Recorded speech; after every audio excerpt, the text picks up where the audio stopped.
Bike चल्दा चल्दै यताउति गर्दाखेरि बाइकले करेन्ट सरेन्ट त मार्छ होइन। अब यत्तिकै न बाइक चलाएको न केही गरेको न गराएर होइन, यत्तिकै खालि होइन यो भुइँ छ नि त, यो भुइँमा एउटा कार्टुन बिछाएर होइन, यो भुइँमा कार्टुन बिछाएर अनि त्यसको माथि हल्का सामान जोडजाड पारेर बिना बाइकको बिना उयसको करेन्ट खाल्ने एउटा व्यवस्था गराउन खोजिरहेको छ मैले होइन।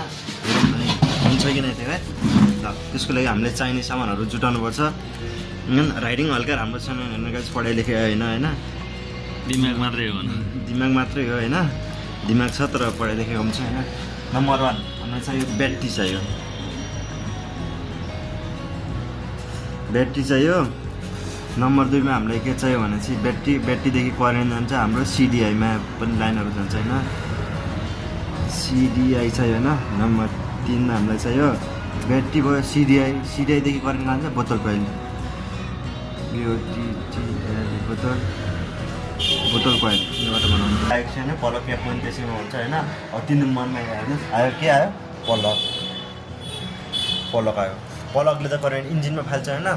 अब तपाईँको यसो सोचेर हेरौँ होइन, पलकले करेन्ट इन्जिनमा फाल्छ, इन्जिन चल्छ, इन्जिन चलिसकेपछि करेन्ट बन्छ अनि त्यो करेन्ट चाहिँ हाम्रो पिकअप कोइलले माथि उठाउँछ होइन।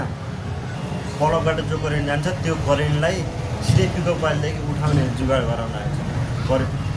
पलकदेखि गएको करेन्टलाई पिकअप कोइलले उठाउने, पिकअप कोइलले उठाएर त्यही करेन्टलाई सिधै पठाउने, पठाउँदै फेरि बोतल कोइल हुँदै फेरि पलकदेखि फेरि पिकअप कोइल, त्यस्तो सिस्टम गराउन लाग्छ होइन। त्यसपछि हाम्रो 5 नम्बरमा आयो तपाईँको पिकअप कोइल होइन, पिकअप कोइल होइन। ब्याट्री आइहाल्यो होइन, ब्याट्री पोजिटिभ नेगेटिभ करेन्ट हुन्छ, ब्याट्री आइहाल्यो, सिधै आइहाल्यो, बोतल कोइल आयो, पलक आयो, पिकअप कोइल लगाइ। हामी यति 5वटा सामानले होइन करेन्ट उत्पन्न गर्छन्।